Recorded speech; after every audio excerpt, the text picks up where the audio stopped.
So it's a pleasure to welcome you to our third Inside Out of the semester.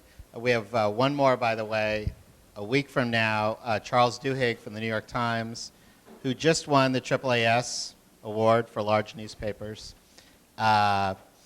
is going to be speaking about his fantastic environmental series a week from today, but at 6 o'clock instead of 7 o'clock. So please join us then. Today, it is my great pleasure to welcome Robert Bazell, and I will save it, the formal introductions for Lee, but I'll just say that we are thrilled to have him. For those of you who don't know where you are, I definitely see some visitors who I don't recognize. You're at the Carter Institute of Journalism at New York University, and this is an event that is sponsored by the Science, Health, and Environmental Reporting Program at NYU. And my name's Dan Fagan. I'm a professor here and the director of SHERP. And most of the people you see around you are Sherpies. Bob Bazell is somebody who I have watched on television for a very long time, but I have not known. And I met him tonight for the first time. And we're thrilled that he was able to come, and we're especially thrilled that he was able to come despite the fact that I asked him relatively recently because we had a sudden vacancy due to Rebecca Skloot's inability to come today as scheduled. So I said to Bob that having him come in at the last minute is like bringing in Albert Pujols as a pinch hitter or something. I mean, it's a wonderful thing to be able to do under any circumstances, and especially this late. So welcome. We will go for an hour and a half or so, and as Lee will explain, we welcome your questions. I will have the magic microphone, and I'll be glad to pass it around. Please do use the microphone today because we are taping. So our host today, as usual, will be Robert Lee Hotz. Robert Lee Hotz, a science columnist at the Wall Street Journal and a distinguished writer in residence at the Carter Institute, and an all-around great guy who has been doing these with SHERP now for 5 years, I think. Yeah, I think that's right, 5 years. And he does an amazing job. So please welcome Lee and Bob. Thank you. Yeah. So thank you for coming out this evening. For those of you who've not joined us before, let me just explain. This is something we call Inside Out. It's, if you like, a master class seminar in science journalism, science and medical journalism. The strategy is to take an example of what we think of as something that exemplifies the best work in our craft today, with the consent and connivance of the author of that work. We try to take it apart. We're interested in trying to see what are the components, what are the building blocks that go into a really great piece of science and medical journalism. How can we do it? What are the tricks? What are the pressures? And it gives us an opportunity to explore our craft at its best. Now, this session works only if you participate. I encourage you to interrupt, to help us digress, and to shine the light of your own interest on this topic. Now, as Dan has noted, we're really extremely lucky this evening to be graced with the presence of Robert Bazell. You know, it's worth noting when we talk these days about media platforms, when we talk about the rise of this new media technology, the demise of that technology, it is something to just keep in the back of your head that despite whatever we think of the health, long-term health of the network broadcast news model, that an average of 22 million Americans sit down every night to watch one of the 3 commercial network news broadcasts. And that's at least 5 times as many people who sit down at any moment during prime time to watch one of the 3 cable news channels that we make so much of. So it is still the case that for the people who are interested in news, who are interested in science and medical news, their primary source for information is the evening network news. And our guest this evening is the chief science and health correspondent for the, is the right word preeminent? They're ahead right now. Not which is another way of saying we're ahead right now. Nightly news broadcast at NBC News with Brian Williams, which, if I have my numbers here right, is right now hitting something on the order of, yes, in the last week, midterm elections, 8.6 million viewers, which I have to say is the Wall Street Journal, which is America's most widely circulated newspaper, as we like to say, right now is 2.2 million subscribers. So that's, you know, do the math, slightly less than 4 times the readership of the largest newspaper in the U.S. It's a big megaphone. It's a big megaphone, and this is a person who uses it quite eloquently. His work appears during the past 30 years. He's been a captive of NBC. His work appears on the NBC Nightly News, on Today, and also on Dateline. And when you're talking about a network news medical correspondent, it's really hard to kind of pick one piece that's especially stellar that we could, for our purposes, take apart. Partly that's because the nature of the medium, but partly it's because I think the way that the ongoing sort of relationship between a correspondent and a viewing audience is just fundamentally different than between a reporter in a print medium or somebody on a web platform. You know, maybe the relationship a blogger cultivates will someday blossom into that. But what we're going to do is look at a series of pieces that Bob has done in recent months. And he's going to walk us through them. He's going to deconstruct them for us.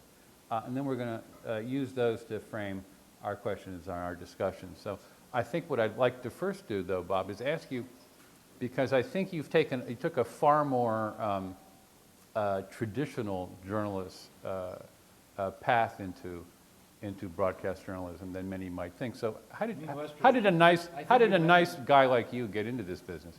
He means less traditional. Can you hear me? Is my mic on? Hello? Or keep your mic turned up. Yeah, since I work in television, I understand things like microphones, and I understand that this one isn't on. And as much as I appreciate being here, but I want to thank you all for coming out tonight in the cold. I don't know if it's me or the food, and I really don't care, but I'm happy you're here. We'll have a good time. And as Lisa, the main thing is would make this work is if you ask questions. So I'll just start by giving you a brief autobiography. I get to talk about myself. It's my favorite subject because I work in television. I started out thinking I was going to be a scientist. I was an undergraduate major in biochemistry. I have a master's degree in evolutionary biology, and I passed my orals for a PhD in immunology. And it was a crazy time at Berkeley. You may have read about that in history books, but it really was a crazy time, and I just had to get away from it. And I was lucky enough to meet somebody. I got a job on Science Magazine, and I really liked this journalism thing. And I thought that this was what interested me much more than being a scientist did. And I was always a terrible scientist. I was making culture dishes got polluted and things like that. So what's happening?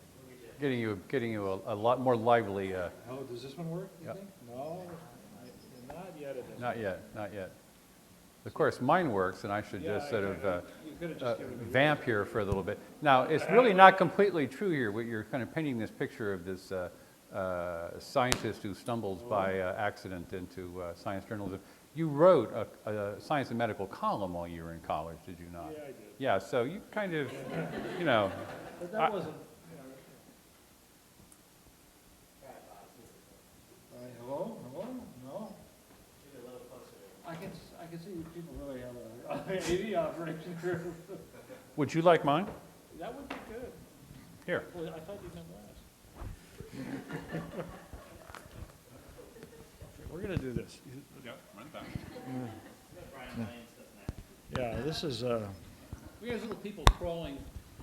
here we go. All right, now you can hear me loud and clear. All right, There we go. even though you're not that far away. So anyway, I, Placebo mic. This is- yeah, that's right.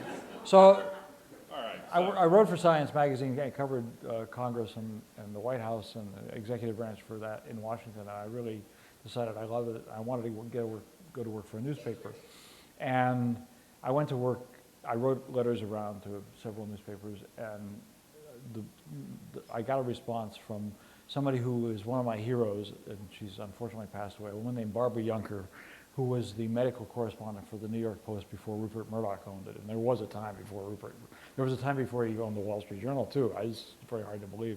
But it was a entirely different newspaper, and she said to me that she would help me get a job there. She'd read my stuff in Science Magazine if I would promise that I would never cover science and medicine at the New York Post, because there was one reporter there. And she said there's only room for one person. And I made that promise.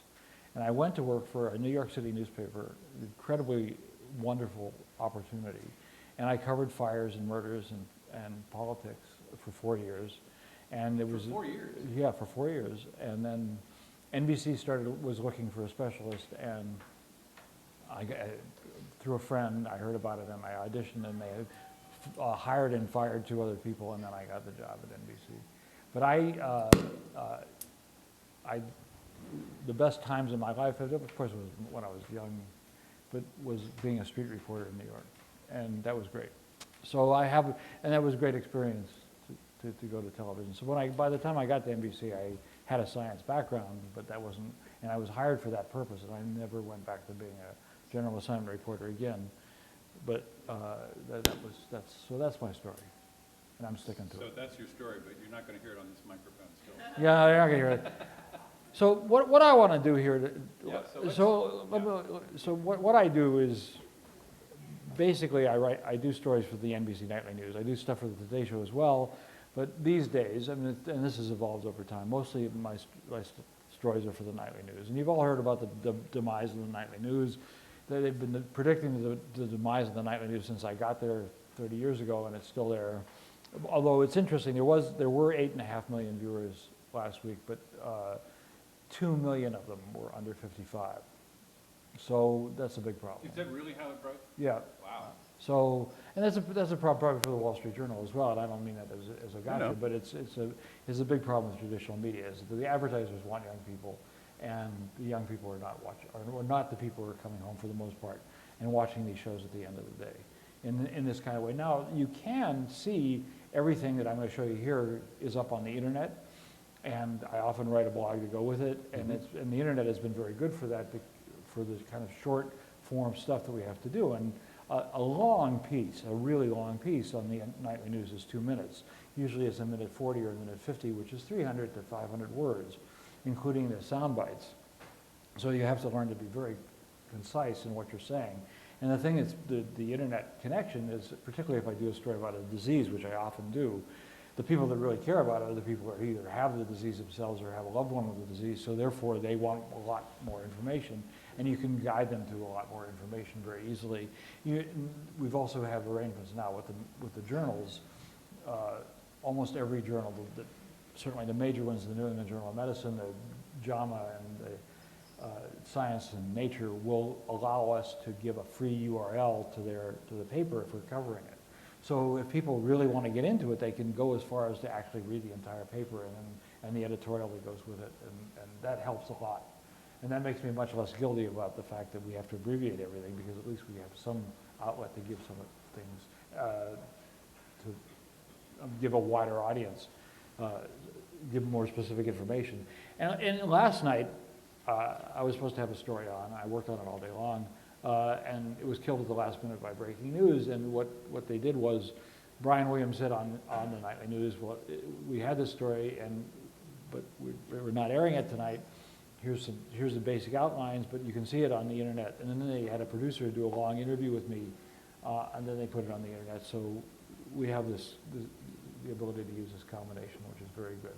So let me show you some stories, because you guys are all, I hear most of you are science, have been scientists and want to be science journalists. And so we'll talk about the different, these stories that I'm going to show you. And as in much of science writing, we get a lot of our stuff from journals. And as you know, there's an embargo and we have a few days. And nowadays, the first story we're going to show you it was presented at a big meeting, the American Society for Clinical Oncology. And it was also published simultaneously in the New England Journal of Medicine. So we had some time to do it. And the reason that Lester Holt is the anchor, and Lester's a wonderful man, but it was on a Saturday, because that's when scientific meetings are usually on the weekends, because of the busy scientists and doctors can get back to their labs. So let's try at least to roll the first piece, and we'll take a look at it, and then we'll talk about it afterwards.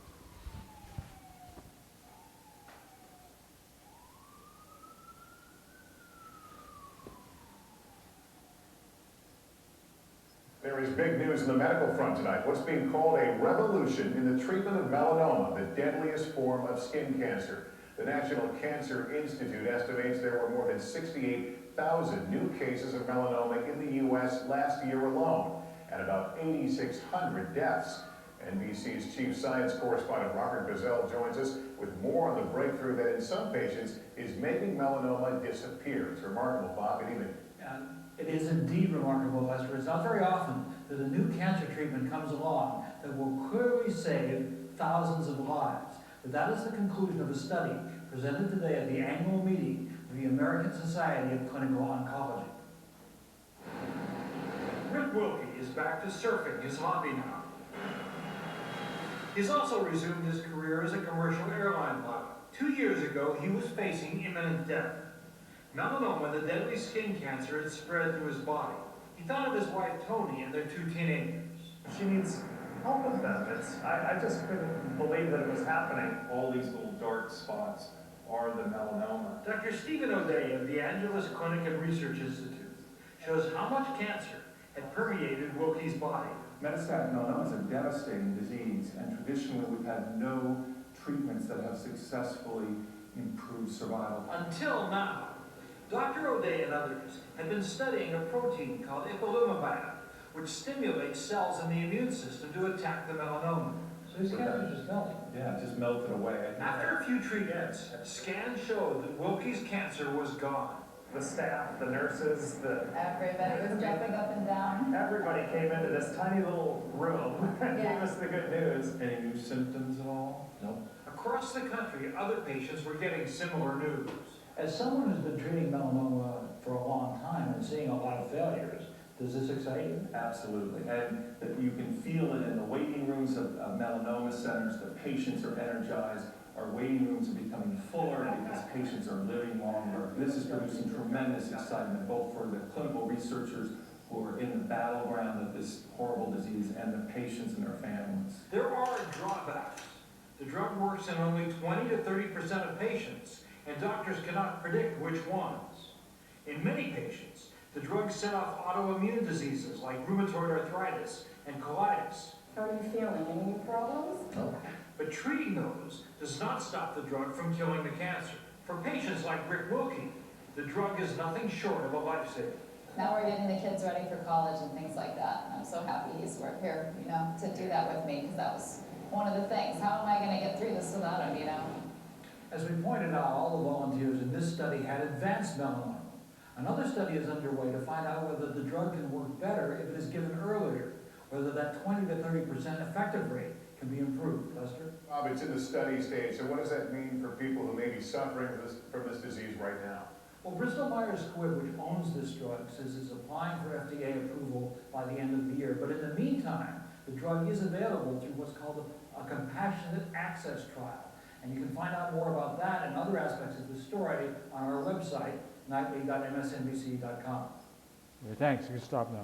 Okay. Now, as promised, Stop. Stop that man in the purple Okay, tie. so let me talk about a few things about that spot. Okay, good, because then I got some questions about it. You have So go ahead. questions? All right. Now your microphone's working. Yeah, You're getting see, uppity. that's Force of will, force of will.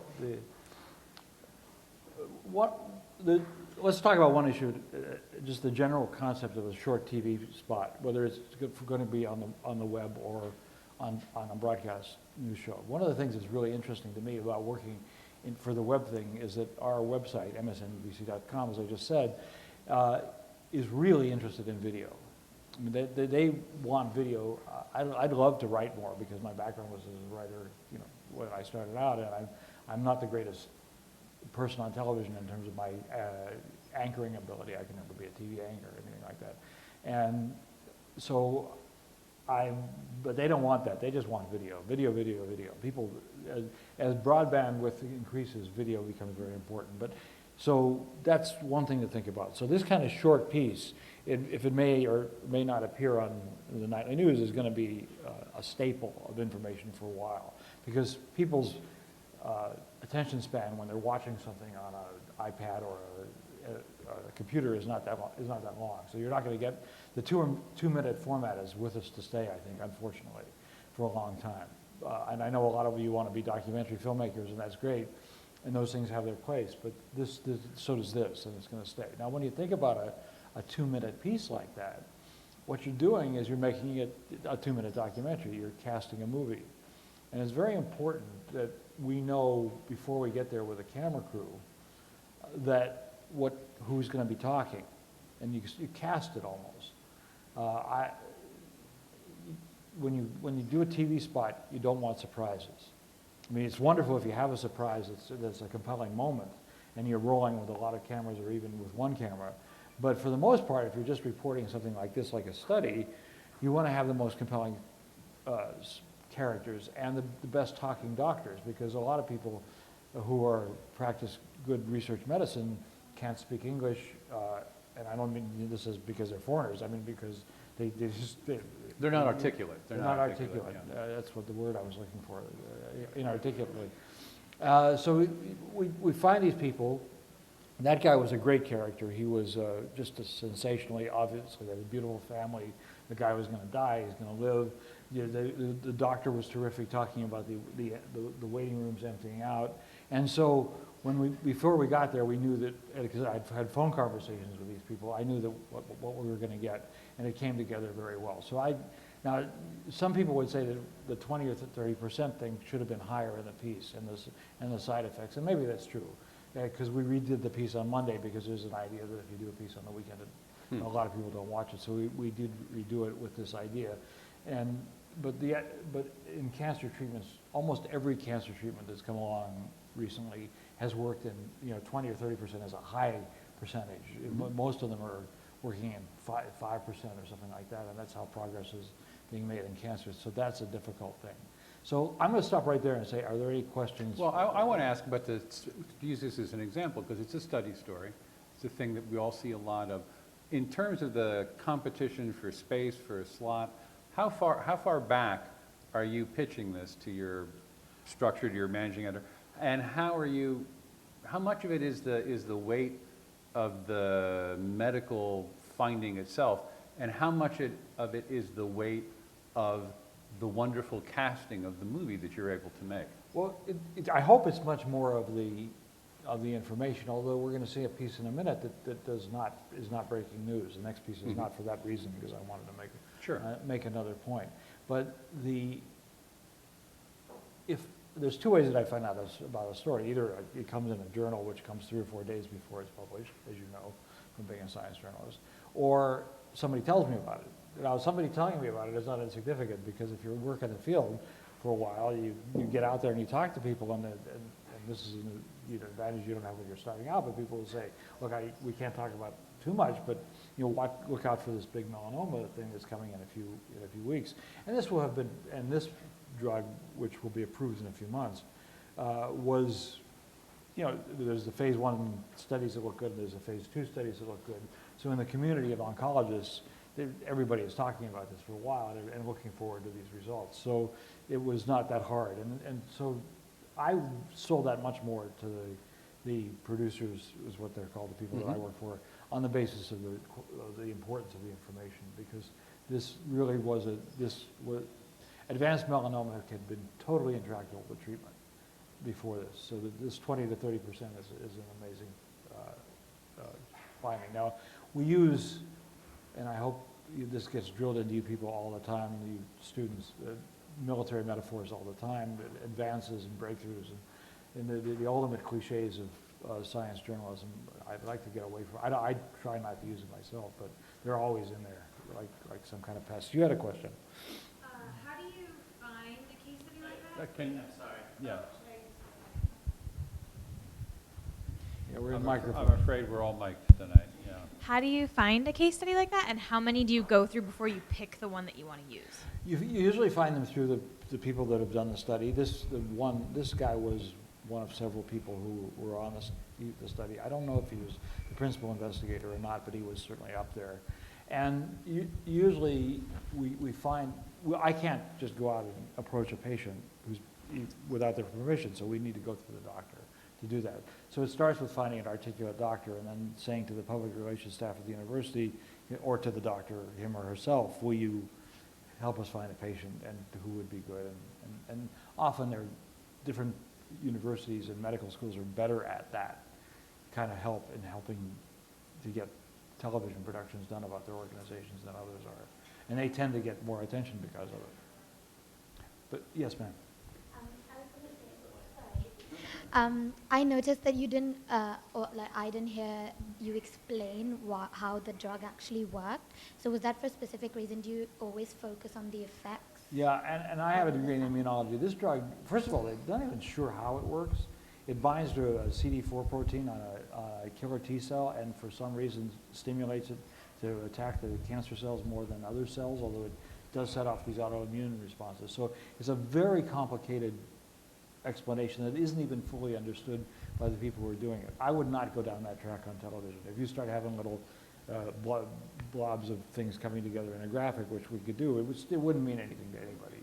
So I think that for people's, I kind of blew that by as it stimulates the immune system, but it was not I wouldn't waste the time on that in the piece to try to give it. Did you had mentioned earlier, would you have linked to the paper on oh, the we did, website? Yeah. That's why I said right. It came up as what's called a chyron. It came up on the screen, and I also said it. So we definitely linked to it. So Just- you would just post a technical paper for somebody who really had the interest? Yeah, To exactly. bucket, If somebody was a scientist, they could read about it. They could read the Yeah, no, but if you're doing a broadcast, you're saying, hope for the hopeless, which is the essence of any cancer story. So, yeah, and you have to be careful about that because a lot of this stuff is not true. There's a lot of hype out there, but this is a genuine, important drug. Just to follow up on that question, I was thinking as I was watching that broadcast, I was trying to sort of watch it, the way a print person would, which I am. And I was thinking that if you stripped away all the things that you need to do in order to get 8 million people to watch it, in order to, you need to save time for the wonderful scene in the room when he gets the news that he's in remission, and you need to describe the case and his family, and all those things that if you were, depending on which print publication you were writing for, theoretically you could strip all that away. If you just included the actual substance of, okay, here's what the drug did, here are the side effects, and by the way, it's in compassionate, it's available through compassionate use.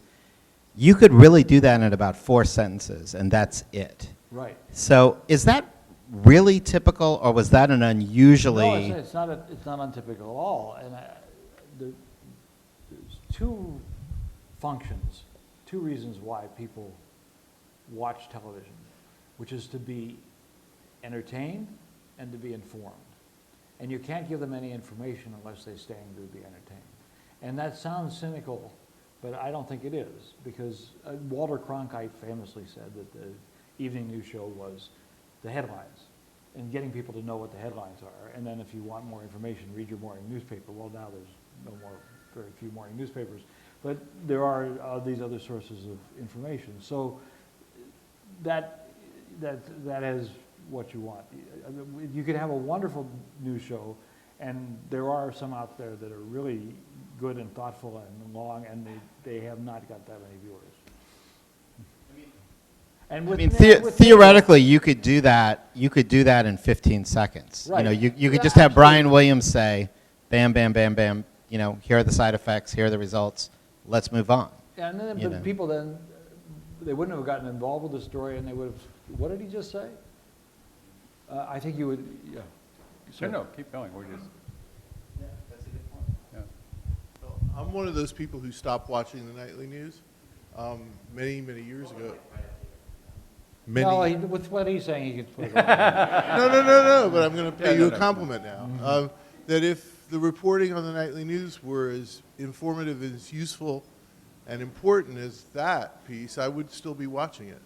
Look, and the point- I'm not gonna, I cannot, But we don't have enough time for me to defend. I'm not other- trying to put you on the defensive. I'm just trying to add something to the discussion. That's Okay, all. sure, go ahead.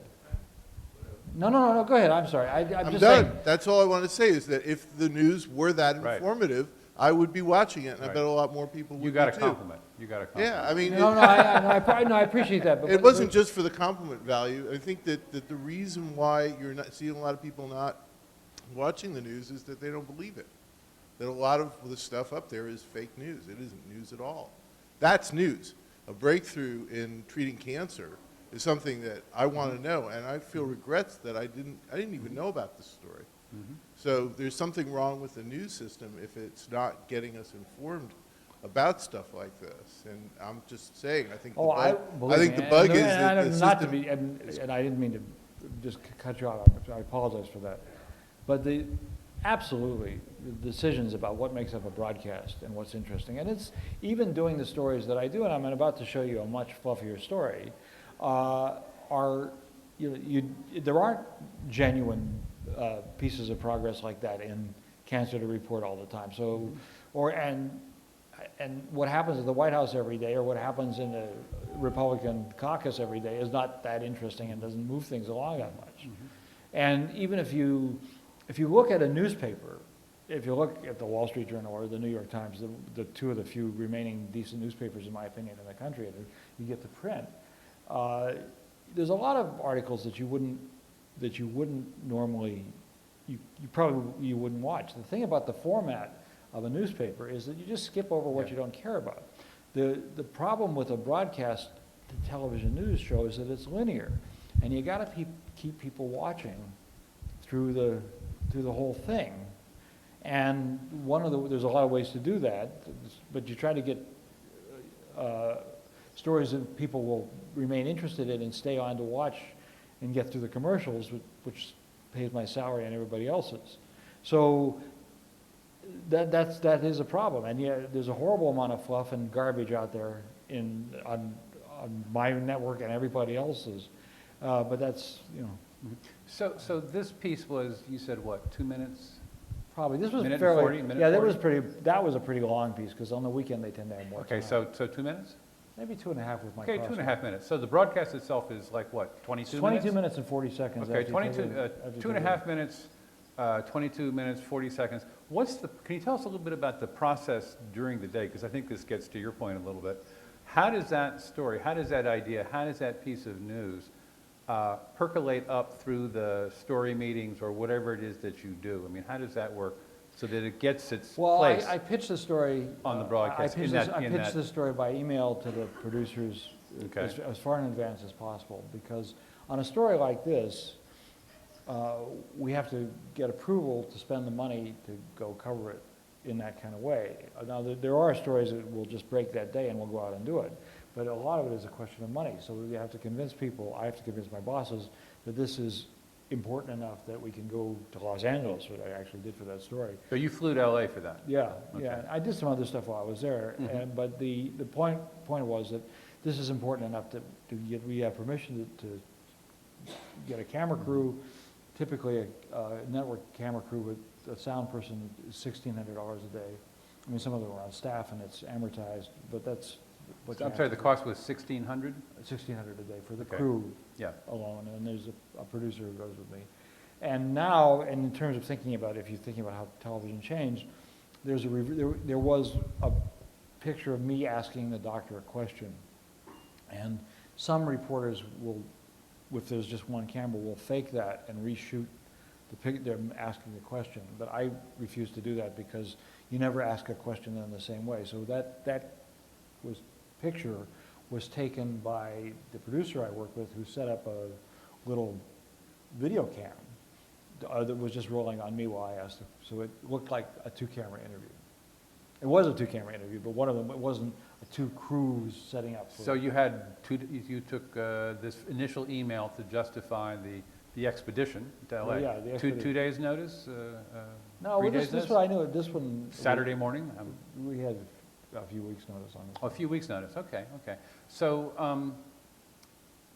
you go to LA, you shoot this. It's put together then in New York or in LA? Or This was put together in New York. put together in New York? We had enough time. Now, that sometimes we wouldn't have done it. And how active a participant are you in that technical process? I mean, I know that varies a lot depending on what else is going on. I write it. I write everything I say on television. Nobody else writes my stuff. I'm very insistent on that. No, that's not true for everybody, but it is for me.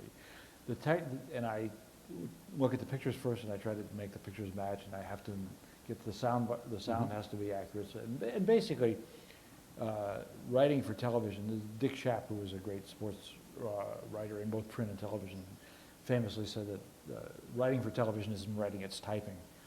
But what you're doing is you're not making flowery sentences because you don't have to be descriptive. You're relying on the pictures to be doing most of the describing.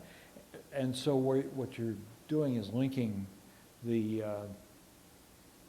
sound bites together and letting, one hopes, in a piece that works well, and that one did, and that's one of course, the reasons I chose it for the first piece. There is emotion in this sound, and I'm relaying the facts as much as possible in my narration, and letting the people say, "Oh my goodness, the waiting rooms are empty," or "My goodness, I'm so happy we're alive. We got this world," and that makes for a good movie. Now, this business of that it has to be entertaining. If you look at any documentary you care about, you will see a lot of it is entertainment. Michael Moore is a ultimate example of a showman with his documentaries. He puts on all kinds of stuff that is nonsensical, but in terms of what he needs to do to just give the facts. If he just gives the facts that there's a healthcare crisis, blah blah blah, or our jobs have moved to China, or whatever point he's trying to make, nobody would watch that. So. And also a good magazine or newspaper article has some things in it that are Absolutely. entertaining and descriptive. So that is not It's kind of about the necessarily- ratio, though. Like in a magazine or a newspaper, you use the entertaining stuff maybe to start or to ease the reader into it, but the ratio might be 1 to 3 as opposed to 3 to 1. Maybe, I don't know, that would be a very interesting task for your class or one of your classes to look at, is to look at how much necessary information there is in a print article compared to a broadcast news. Yeah, that's a good question. Yeah, yeah. But So- I still want to know about what in my end of the world would be the competition for space. For you, it's a competition for time. Right. And I want to Every know second more about counts. how you won that time. You got somebody in there while you're flying to LA who's No, lobbying it's for not- that it's not- piece the- or the- pitches the it, or how time does it is- work? The time is not, I didn't finish the story with how I do it. So I write Okay. I write the script, and then the producer, in this case the producer who went with me to Washington, sits down with an editor and puts the piece together. And I come in and watch from time to time, but I don't stay with them all the time, because that's their world, and not mine. The amount of time that you have in the show is not determined until a few hours before the show, because it depends on what other news there is. And it's a long, ongoing discussion that keeps changing. It's very, very common to be told at 11 a.m. that you have 1:50, and then to be told at 5 p.m., well, you have to cut it to 1:30, and that sort of thing. That's because something else has got to fit in. And that's the nature of the beast. There's a So let question. me- What, we're just going to get to this one piece? Yes, no, that's good. Well, we're nothing if not thorough. So. Good. I don't know if you mentioned in this story, but even in advanced cases of melanoma, like probably there were patients that didn't succeed with the drugs. I don't know if you mentioned that. And also, I wanted to ask you if you also get the hint for those stories from the PR of the pharmaceutical companies, because you said it was the investigators, right, that gave you the lead, but probably the PR of the pharmaceutical companies, they also do give a lot of the... The influence of the PR person on choosing the patient, was that the question? No, giving you the idea of the story. What role did the Yeah. drug maker play? Oh, none whatsoever, from my perspective. And I asked the researcher, and I always do when we put it on the web or say it on the broadcast, what financial interest do you have in this? Because that's a big issue these days. That doesn't mean that if somebody has a financial interest in something that's wrong, it just needs to be revealed. And the other question is if there were patients that were in the clinical trial, it advanced melanoma, and that the drug didn't work. Would we want to show somebody who was failing? Well, I don't think, no, but not because it's, I just think it would be so depressing. I mean, we have done stories about people who are dying because of all kinds of diseases, and cancer especially, and it's very common to do that. But I think that when you say that it works 20 to 30% of the time, you have to assume it was 70 to 80% of the people where it's not working. And Lee has a book in his hand about that I wrote about another drug that was for breast cancer, and I'm not selling it anymore. It's long since. I mean, it's still in print if you want to buy it. But the point is that we did an hour documentary on that drug, and we followed 6 women who were getting the drug, and some of them did not make it. And in the hour format, it was much easier to present that. You didn't just present a success story. But in the end, the drug was a success in the sense that it was approved and it has saved many lives. But we were able to do that. So let me move on to another piece. Okay, We yeah, can no, move on. We have another question. So on this, was it on the same trip or another trip? I'm not sure.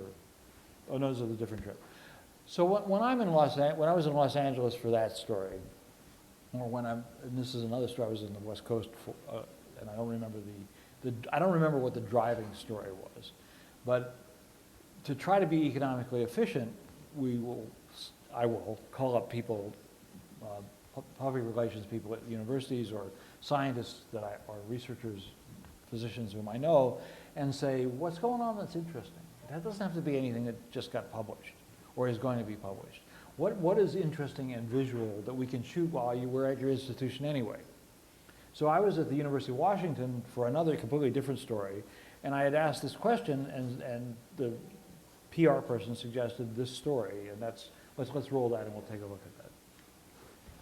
Fascinating medical story about a novel way to control pain that involves mental distraction so effective, so real, it actually eases a patient's physical suffering. It's a technique that's gaining acceptance, especially for soldiers returning from war, including those with post-traumatic stress disorder. Our chief science correspondent, Robert Bazell, has more on a pain treatment that relies on mind over matter. Tell me when you're comfortable. It is a land of cool blues and greens, ice, penguins, and polar bears, called Snow World. There's no warmth or heat, not even warm colors, no reds, no orange, that might remind the viewer of harsh pain. And as the viewer becomes immersed in this low-temperature virtual world, he hears the soothing sounds of a familiar song. When they say I'm feeling less pain, their brains are also showing less pain. Hunter Hoffman at the University of Washington devised this virtual reality as a treatment for excruciating pain, especially pain caused by burns. It's the opposite of fire.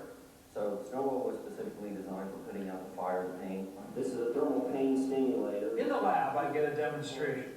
First, Hoffman has a device to give me an electric hot foot and keeps turning up the temperature. Okay, I can feel it. Then goggles and earphones. Not only hear sight and sound, as a further distraction, I can hurl snowballs at the animated creatures. And in this distracting virtual world, snow and ice, I barely noticed the hot foot. William Schnarkow accidentally doused his arm with burning kerosene in a campfire accident. And when the nurses come to change his dressing and scrub it, It is by far the worst pain I've ever had in my life.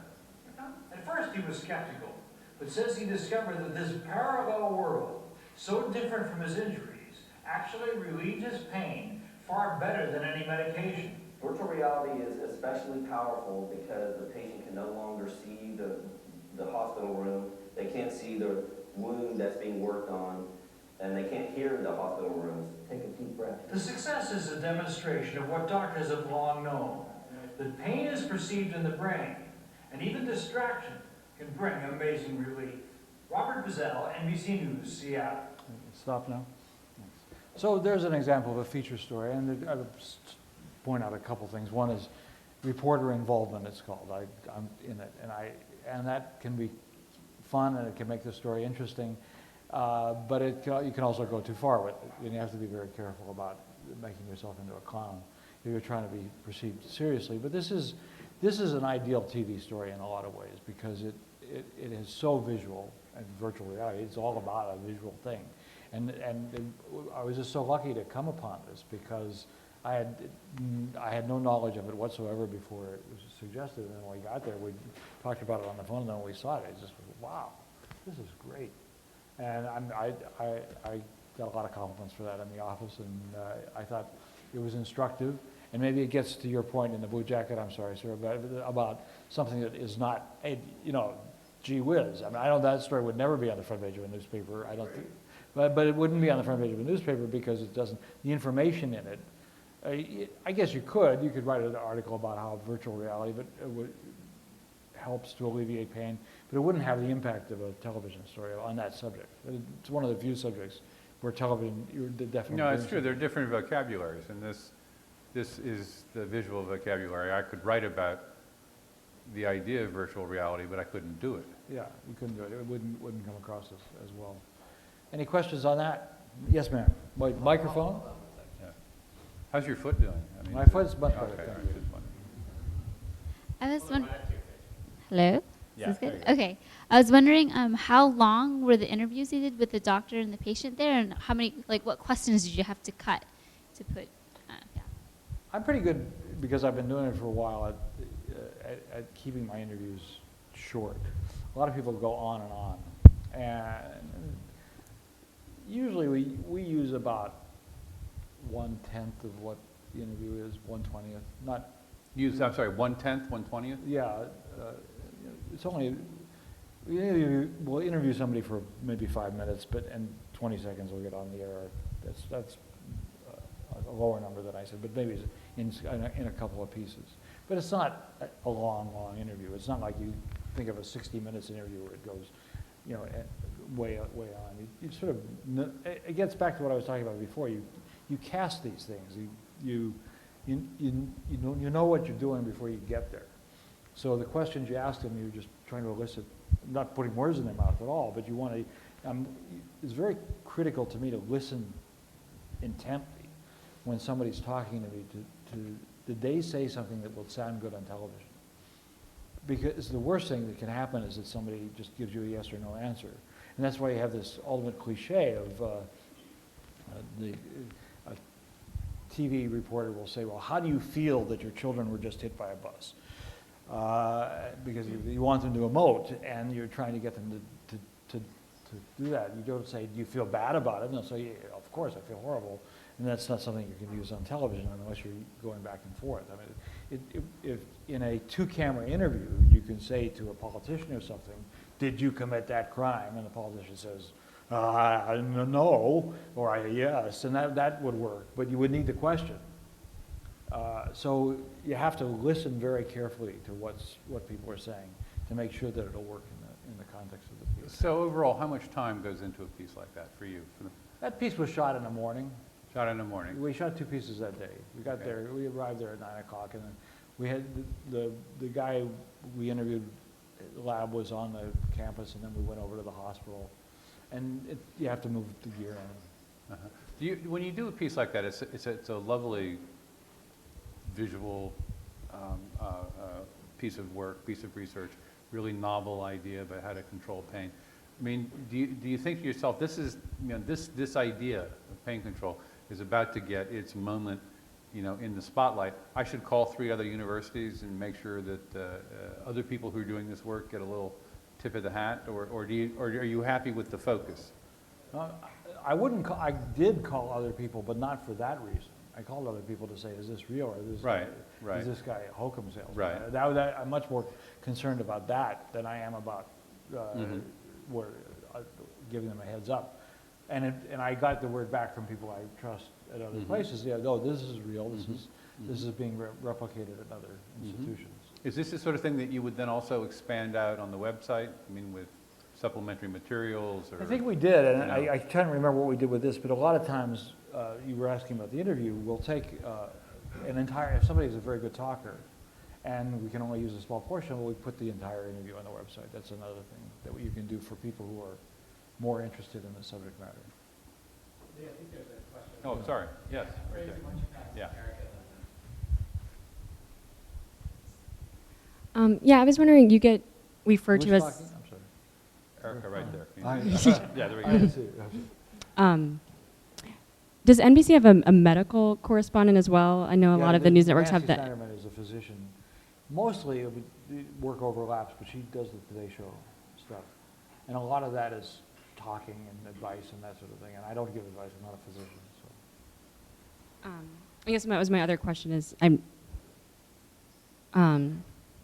you're the science correspondent, but Right. do you? I'm curious as to how much of that is health and how much is. Most of it is health. Yeah. Or health related. Biomedical research is a lot of it. I do very little stuff on physics or other kinds of science, and now we have an environmental correspondent. And I used to do that, but I don't do much of that anymore. So, and she was, her name is Ann Thompson, and she covered the oil spill in the Gulf and was there for a long time. So. But you're not having to fight with an MD journal. I know. I'm sorry, maybe it's ABC. I can't quite hear the question. Sorry. There you go.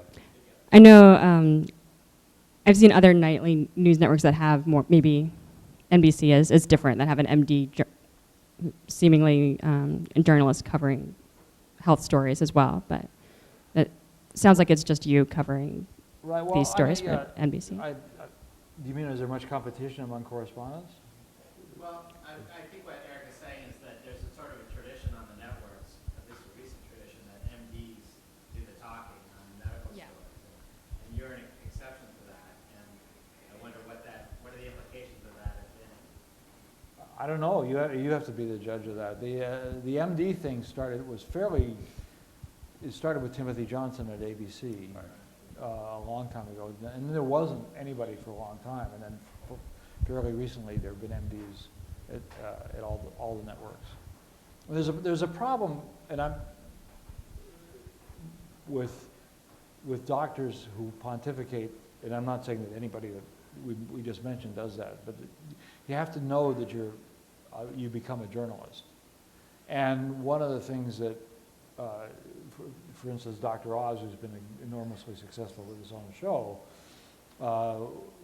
said about flu vaccines that, well, I leave that decision to my wife because his wife is in some spiritual movement that doesn't believe in vaccinations. And I thought that was a very dangerous moment. I mean, here's a guy that's got an MD. He should be, if he's giving advice, he should be MD advice. But go ahead. Right here. So previously, it's okay. Previously, due to the linear structure of broadcast video, a segment like that would have lived and died in the news show of that night. But now, with the internet and embeddable video clips, you can live on forever. So I was just wondering if you have what your perception is of how a video clip like this would make its way around the internet after its initial air date? Well, there's an interesting copyright issue about that because a lot more of it would make itself onto YouTube if NBC would let it. But for reasons that are very obvious reasons, they want you to go to the, Microsoft and NBC have this joint venture where they have the website. And so they don't just give up very many things, and if things are seen as posted, and a lot of people will post stories that they like. But then, not just NBC, but any network will try to knock them down because it threatens their advertising revenue. So, if I wanted to just take that clip and embed it in my blog, for instance, and refer to the story, could I do that? No, not legally. You couldn't. I mean, I'm sure nobody would stop you for a while unless it got really went viral somehow, and they became aware of it. So, if the goal is, you know, educating the public about issues like this, do you see that as a problem that people can't access these video clips in places where on a personal level, I would love everybody in the world to see everything I do all the time. But I mean, on television, not what I do in my private life.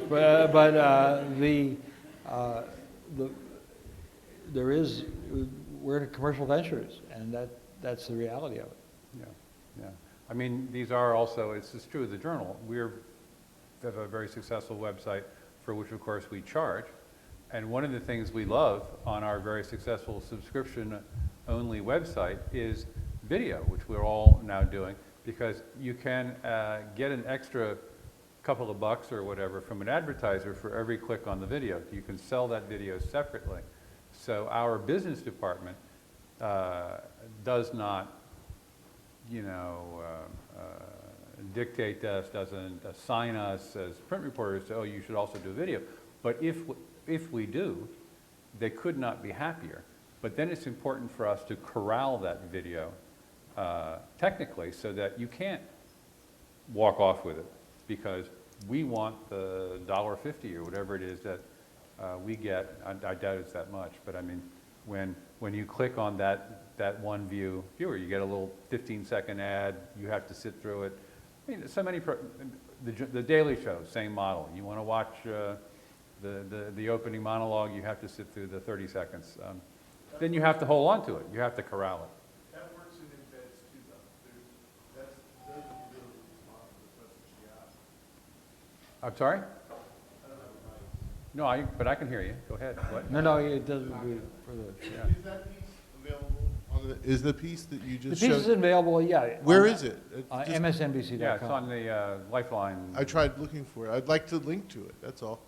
I can't find it. Just Well, FYI. they have the problems with their search engine are Legion, because it's not Google. But do they Because it's stay up? Like, Microsoft and I not think Google. the question that she was trying to get at is, are these videos staying around for a while, or Oh, do they just come and go? Everything on the internet, the saying goes, is there forever, and Not if you don't allow them to be reproduced. I mean, you just Yeah. got through saying you don't allow them, so I mean, if NBC does not allow them to be published elsewhere, then they do disappear. They can. Well, be the disappear. MSNBC.com supposedly, and I can't vouch that you could find anything whatsoever unless I try can't to find find it. it. Yeah, it Probably. keeps all this stuff, this should. amazingly I mean, growing amount of material, and if you put in my name and AIDS on YouTube, and because it was an AIDS organization granted it, got the NBC to give them the copyright, you can see a very young version of me talking about a deadly new sexually transmitted disease in 1982. There you go. That's good. And it's an interesting piece of history. But so things are around. NBC has an archive of things, but they're not. Everything isn't publicly available. But it is theoretically, since it's been on the internet. Can I go on to another? I mean, it is a complicated problem because NBC spent a lot of money on that tape and they want to monetize its viewership. On the other hand, they have a meta problem with viewership, and if you're not live on the web and being linked to, it's hard to get people, it's hard to draw fresh viewers. So it's quite a dilemma. There's a question over here. Yeah, let's do one more question, then we'll watch some more. Hi. Hi. We're just learning to shoot video in our class. I know you were talking about the production of it, and I was wondering, do you shoot your own B-roll, and how much editorial control do you have over like what actually goes into this minute and 40 seconds? Or do you just write? I have a lot of control. I look. The producer puts the piece together, and there's some redundancy in here. If those of you who will go into television won't have the luxury of having a producer. You'll have to do it all yourself. I know that. And they're hiring people now at NBC who do the entire thing themselves. They shoot, they write, they edit, and they're on camera. And that's the direction that they want to go. It doesn't always work out because some people do these parts of this job much better than other parts of the job. So there are some people that can do it all. But I have a lot of control over it. I always look at the pictures and try to make the words match the pictures as best as possible, best I can. Could you just tell us a little bit more about that working relationship with your producer? It's I mean, practically, you know. It's very different for everybody. And it's a very interesting, it's like being part of any team. And one of the things I've always enjoyed about television is that it's a collaborative effort. And you're never or seldom alone in what you do. And of course you can't make up too many things either because there's always somebody else watching. So there's an honesty factor in that. A lot of people go through in the process who will see the product and will see the outtakes as well. So if you're going to try to get away with something, it's not like if you're a writer and you can go out and you can say anything. But if you're part of this, but you're part of a team, and some people get along better than others. There's a person who's my producer now, signed mostly. She does a lot of other stuff as well, but we get along very well, and we learn over time to define our roles so that we can. Well, how do those roles work for you and that producer? I mean, how does it break out? Her name is Jane Daronowski, and she's a brilliant producer. And in this kind of story, she will meet the crew there and talk about what kind of picture she wants to get. I'll make suggestions, but it's her job to be with the camera to get the B-roll that you were talking about. And then she'll come back in the edit room and put the piece together. Okay. So you were asking about science as opposed to medicine, and I actually do get a chance to do an occasional science piece, which I'm really happy with. It's always thrilling to be able to do it. And this one came because after the Icelandic volcano that nobody could pronounce erupted, and I got to go to Iceland when everybody else was, because that was the only place you could fly. You couldn't fly to Europe, and the people from Europe couldn't fly here. So we covered the volcano itself, but I got to do this story about plate tectonics, which was really fun, and it was a great picture. Let's just go ahead and see that. We're back tonight with a closer look at the nation we've all been watching closely lately because it's quite literally a hotbed of volcanic activity. Tonight, while flights around the world are still getting back to normal, in Iceland, they're worried that a wind shift might shut down their major airports. It's an active environment there because Iceland sits on top of what may be the largest crack in the crust of the Earth anywhere on Earth. Our chief science correspondent, Robert Bazell, is there and got this close-up look. This current eruption is one more demonstration of the Earth's awesome firepower in this land of volcanoes. Iceland, the size of Kentucky, has 35 active volcanoes with an eruption on average every 2 or 3 years. It is a place where much of the surface is very close to the immense heat from the center of the planet. These steam vents, which are throughout the country, occur because water seeps into the earth and hits the molten rock, which is right beneath the surface. Iceland's earth structure comes from the same forces that produce earthquakes, tsunamis, and volcanoes. The huge sections of the earth called plates that are in constant motion. This island nation straddles a plate boundary called the Mid-Atlantic Ridge. This is actually a fault line. On this side is the North American plate. On that side is the European plate. They're moving apart at the rate of about 1 inch a year.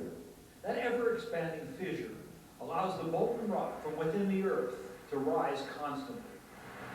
On the way from the eruption? For seismologists like Dr. Brindesdatter, the challenge is enormous.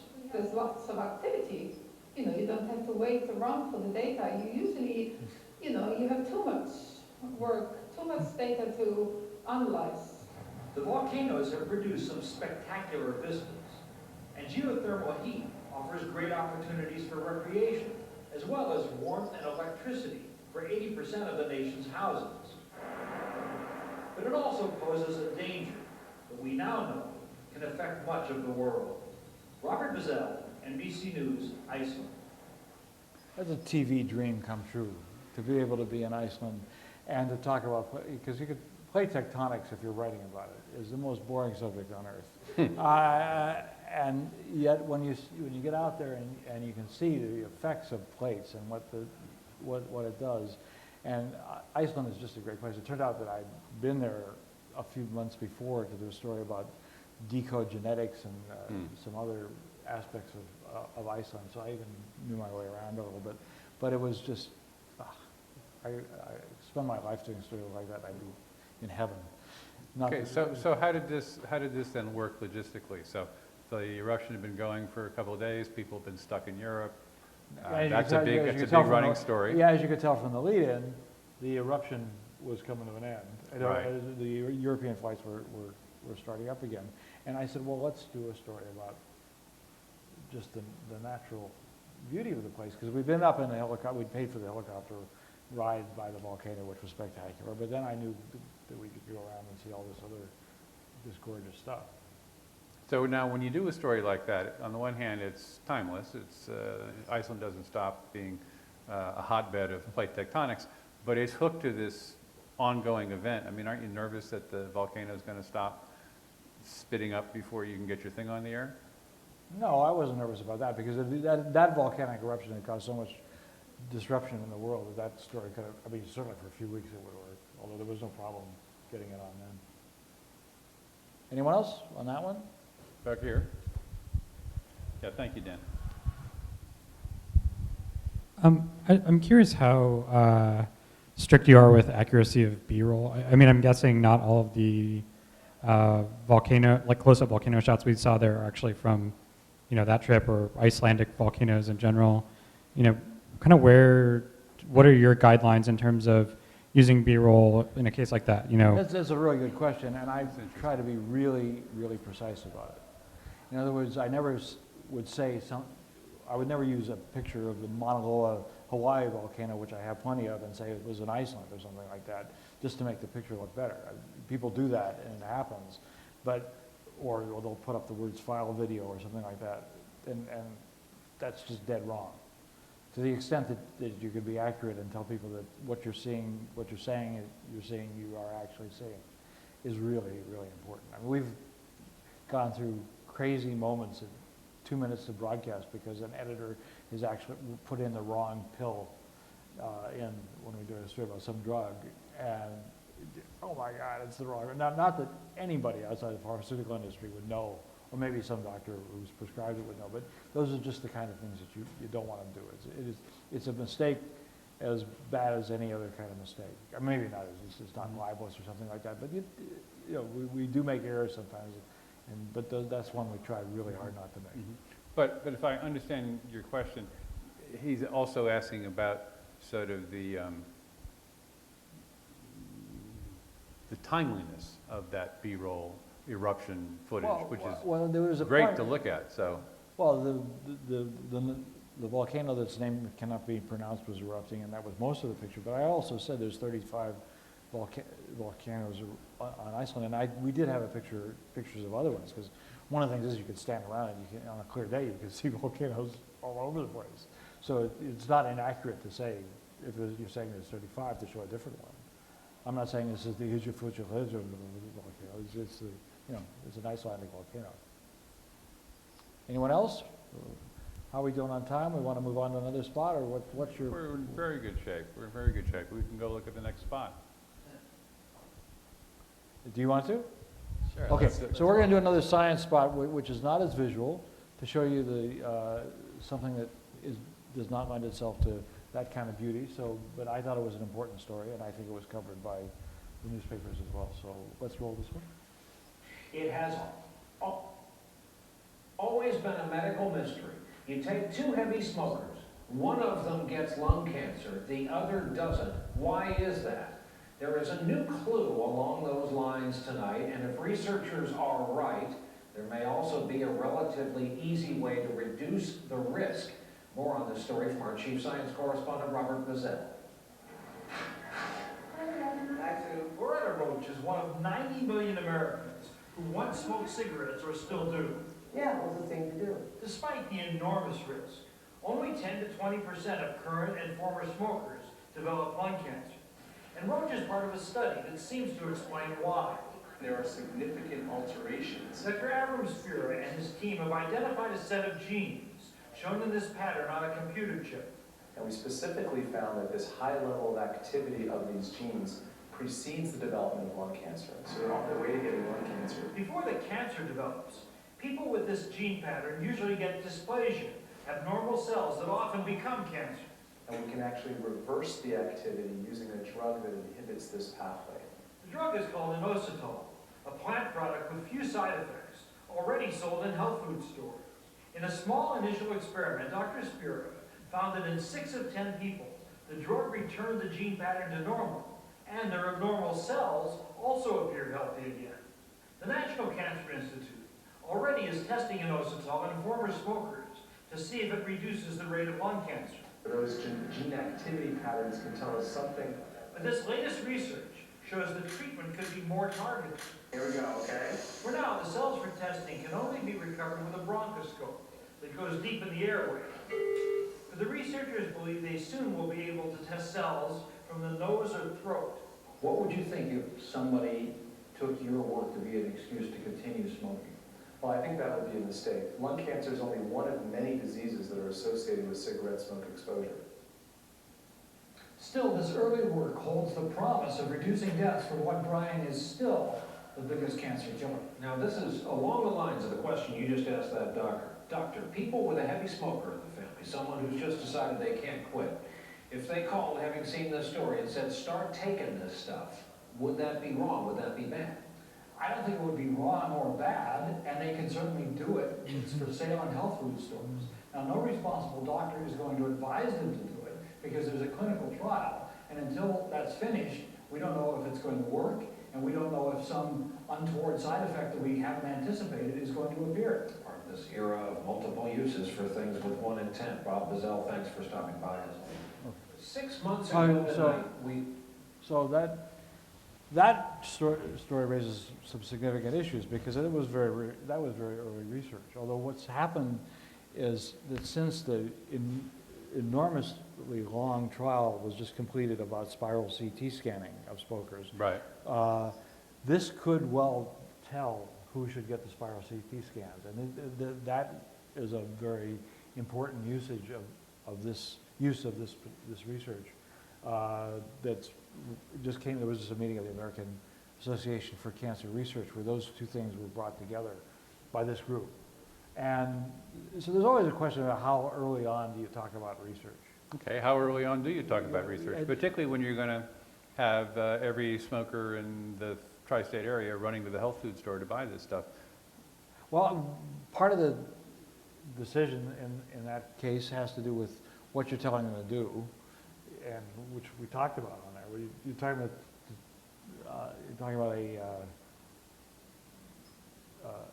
a herbal supplement that is widely available already and does not seem to have any side effects. I was very concerned about that. We had a long conversation about that very subject. But I forget where that was published, actually. It was. Well, that was my next question is, was this anchored to publication? It was anchored to a publication. Mm-hmm. Yeah. It was anchored to a publication. And you put the publication up on the web? So, Yep. Because this is one of these, I think this is a good example. As you say, it does raise the question. Because, see, if we wrote that story in the Journal or in the New York Times, and for all I know, we did. I just don't remember. But, you know, print's just got that fine print quality, and you can bury caveats in it, and it takes a while to get through it, and then it doesn't get you all jazzed. But the big megaphone that you have, you know, cancer, smoking, don't die, health food. I mean, it's just the nature of the difference in the mediums that we come equipped with a set of brakes, which we're always trying to dismantle because we want to be more, you know, jazzy. But on the flip side is that, you know, you don't have the brakes necessarily. When I'm watching that, those words pop out, that enthusiasm comes across, those uplifting pictures. So I'm just wondering how you. Well, I don't know if they were uplifting pictures. One of the things in terms of production Mhm. for that was not that the pictures were uplifting necessarily, because you have those gene array pictures and people looking Right. at it. That's a picture challenge story to tell. No, but you have a wonderful demeanor that is part of any story that you do. You are an enthusiastic, you project enthusiasm, you project interest, you project concern. Well, if I'm not and so interested that in- becomes part of the subtext of what you're doing. But if I'm not interested in a story, why should anybody else be? Well, no, of course, of course, of course. Yeah. Do we want to do one more, or are we done here? We could do one more. I'll take the organizer's privilege here and ask you one question about feedback. One of the things that has changed with print moving to the web is that we now know, for good or ill, which stories get readers and which stories don't. So we print people, we assume that executive producers are extremely sensitive to the overnights and I don't know, to focus groups with people meters that go up and down depending on what's flashing on the screen. Do you have a sense of which of your stories people like and which they don't, and what kinds of stories your producers want you to do, and has that changed over time? The advertisers certainly have a sense of it. And they have a bigger sense even than we do, because they spend a lot of money. And the thing that, if you were to ask me, the thing that bothers me most about what I do is that my stories are bathed in a sea of commercials for pharmaceuticals. And the commercials for pharmaceuticals are made to look like the stories that I do. And it all gets down to the same thing, which is that, I was talking about before, the average age is in the 60s of the people who are watching this, and these are the people that are taking medications. So health stories tend to get a lot of interest. That depends, and you get a lot more interest for a story about arthritis or heart disease than you do for a story about a rare disorder, unless it's a really compelling, uplifting individual story. So there's a real danger in that, absolutely. And I think that science reporters and medical reporters have to be aware of that. Plate tectonics is not interesting unless you're going to be in Iceland or someplace similar to that, and you're not going to get to write about sciencey things. And medical things too have to have an uplifting part to them, or it's just a drag. So what's the feedback to you? When do you hear, no, from now on, Bob, these are the kinds of stories we want you to do. We want you to emphasize this and not that. So women stories tend to be more popular, more sought after by producers than men, because women tend to be more fickle in terms of what they want. How do you find out? Yeah, what's the mechanism? Do they come to you with a piece of paper? I can tell you that at the Wall Street Journal, we get a report every day that says, on key stories, how many seconds difference there was on the wires between how fast Bloomberg got it out, how fast the Dow Jones Wire Service got it out, how fast AP got it out. And it's a metric. We go like, wow, we beat them by 12 seconds. They beat us by 37 seconds. So that's our metric. What's the metric that you get? The Times puts out most emailed. Right. Yeah. They do it on their page, They but certainly- they also do an internal one. They certainly have a most emailed list and things like that, and if we can beat somebody by some time. I was very fortunate the other day. I was the one who broke the story about the experiments in Guatemala 60 years ago around syphilis in prisoners. So we had hours. I got a lot of kudos for that on anybody else on that story. But mostly the way I get feedback is that I pitch probably 30 or 40 stories a week, and 2 or 3 of them get bought. So I see a pattern in what they're interested in, and sometimes it's different depending on.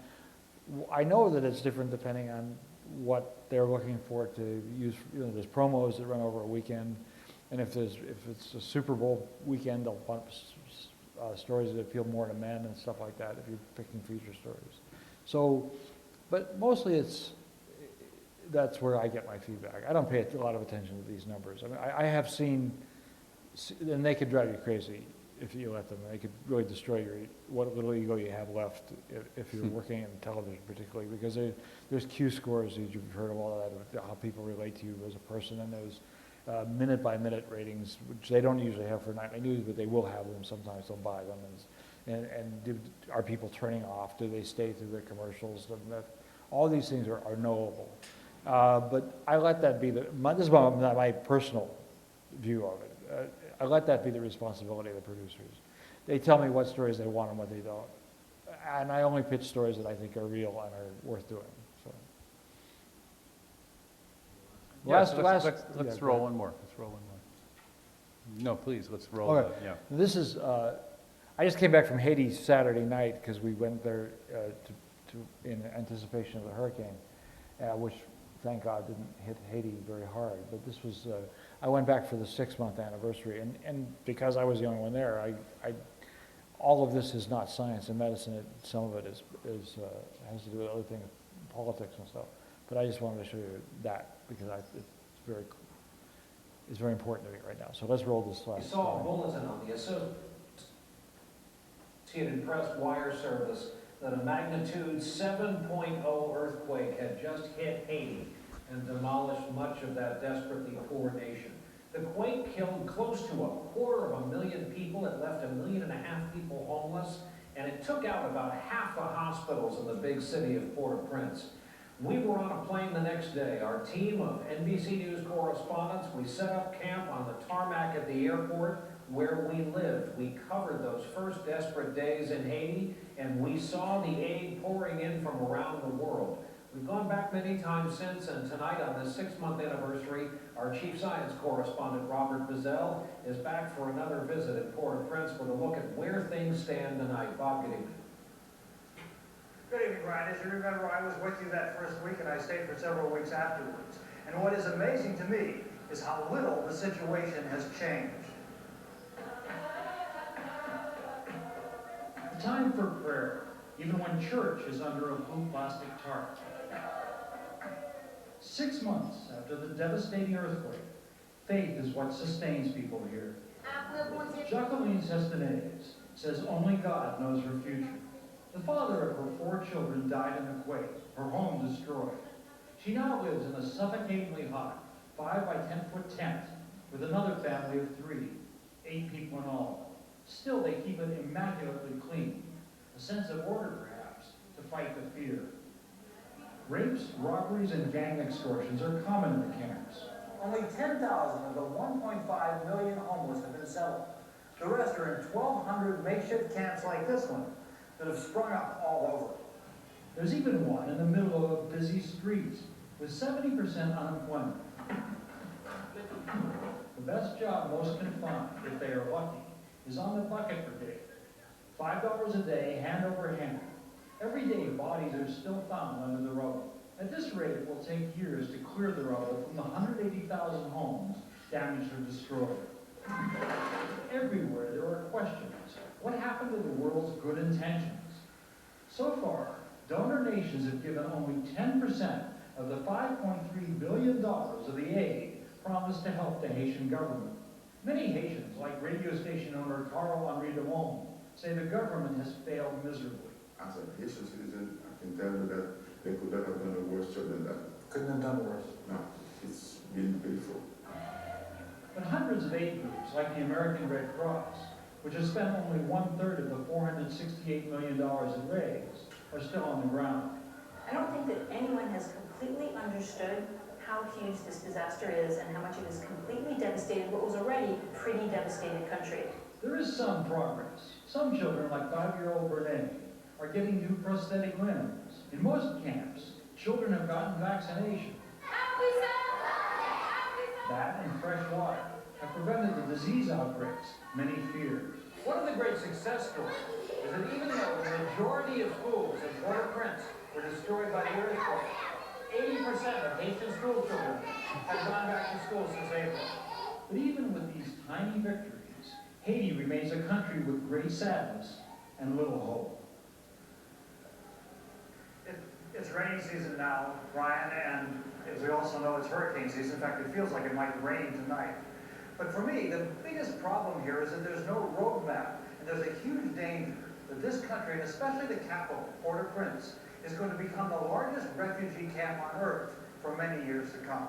Bob, we appreciate your return trip, and I'm sure between us we have many more in the future. Bob Bazell tonight in Port-au-Prince, Haiti. So now, of course, cholera came after that, and it's beginning to spread. Right, Go ahead. No, I'm just cholera, yes. Yeah, cholera. And I went there on Thursday, and that was Monday night, which was the anniversary, and I did a lot of stories, medical stories about the potential of cholera and other things, because the way that network television works is that nobody wants to pay for anything. So you play this game for a long time with saying, are we going to go for the 6th anniversary is an artificial thing, isn't it? We're not covering the earthquake. So I kept asking to go. Finally, one producer said, okay, I'll pitch in, and then the other show said, well, once you get there, suddenly the costs go down for every show, and they all want part of it. So that was the end of that was my last night. I flew home the next day until I went back this last time. But in terms of things like the access to the camps and the Red Cross, and those had been things that I've been working on for a long time, to be able to get in there and get to tell people's individual stories. And I think that just to have that woman and show the inside of her tent and do it, that took a relationship with the people who were running the thing, which I had for a while. Well, and of course, the funding information that you used to frame those pictures is, of course, extraordinary. Yeah, the funding information, it's very hard to do a story about Haiti without using words depressing or use the word hope without saying lack of. And it's been that way for a long time, and it just seems to be getting so much worse. But and there's a whole separate conversation about Haiti and why I don't think it's being covered very well, and I don't think the historical context of it is understood in America very well at all, or by even among many people in Haiti. And one of the worst things that's going on in Haiti is that there's so many do-gooders. Haiti is, of course, a poor country, one of the poorest countries on earth, as we keep saying, but it has the unfortunate distinction of being an hour's flight from Miami. So you have all these do-gooders coming in there all the time, and that part of the problem, and this is a story I would love to do, is that there's a lot of people that are being told, if you believe in my religion, I'll feed you. So they'll say they believe in their religion to get a meal, and instead of getting them a job or trying to get them some kind of structure that will help them. Now, how complicated logistically is coming back, and you were only there for a very short time, I mean, on that particular follow-up? Well, that was easy. Well, that was still difficult logistically, and that was 6 months later, but the first few weeks were astounding. I mean, there was a whole landing at the airport and looking for fuel and looking for water and trying to get transportation in a place that's just been damaged by an earthquake. That's not something I usually do. I'm the science and medicine reporter. I usually get to go to nice laboratories and beautiful universities, but it's very challenging. Had you covered a major natural disaster like that before? Yeah, 1989, and I was in San Francisco. Oh, okay. Afterwards, right. But that wasn't like this. I was in Somalia in Black Hawk Down, covering the famine just before, and that was the scariest thing I've ever covered. How so? Did you see the movie Black Hawk Down? Yes, I did. I saw that movie and I thought, God damn, I was there. They could have killed me in a second. And there was all these wild, high kids riding around on these technicals. They're called trucks with rocket-propelled grenades and hand grenades and machine guns, looking to kill somebody in an instant. And there you are, very conspicuous with the camera crew. Yeah, we were covering a famine, but that was a whole other. That was covering a famine, and the Clinton administration's reaction to it was what led to Black Hawk Down. It was a very. It shows how the media can play a very destructive role. So I wonder, maybe the last topic we'll ask you about here is, you've been involved in NBC in particular, but in broadcast news for 30 years. Well, no, actually, if you don't take NBC, it's getting close to 40 years, which is a a long time. True, all right. So, Well, I'll spot you a decade, 40 years. I'm an old guy. So. Well, no, I didn't mean it that way, but I mean, what I'm wondering is you're intimate with the forces at play, you're intimate with the technologies involved, you're surfing the various changes, you're blogging your website, in a relationship of all these moving parts. I wonder when you look down the road, 10 years, 15 years, when you try to imagine what this medium will be like and the place it will occupy, I mean, what do you see? What do you conceive? What's in store for these people? Well, I mean, this is the journalism school question, isn't it? You probably talk about this more than anything else, I would suspect, right? If I could see the future, I wouldn't be working for a living. There just is not an obvious path. It's unfolding. It's not as terrifying, I think, as it was a few years ago when everything was collapsing. Some websites are starting to look substantial. I mean, the biggest problem that I see is with blogging and cable news television, and I'm certainly not alone in this, is that who's generating the facts? Who's doing the genuine reporting? Who's telling you what's going on? And I don't mean that anybody has the right answer to that, but it's so much easier to have an opinion than to have a fact. And I just hope that you people have the opportunity to find facts and tell your stories well and convey that information if you want to be journalists, because that's really what you need to do. This business of screaming and yelling and blogging and is so destructive to our country, and that's hardly an original idea of mine, but I think that if there is any kind of force that should be promoted in journalism, it's the idea to get back to this idea that we try to find our best interpretation of what's going on and tell it in the best possible way so that people understand it. Ranting and raving and it's great to get a column. I'd love to have a column for the Wall Street Journal or the Times or do a little blog or something like that, but we need people to gather information and tell their stories well. Will you do that? And you have shared them with us tonight. Thank you. And we appreciate it very much. My pleasure. Good luck to all of you. I hope if I was giving a graduation speech, this is not your graduation. If you have a choice between doing good and doing evil, do good. Well, thank you for that.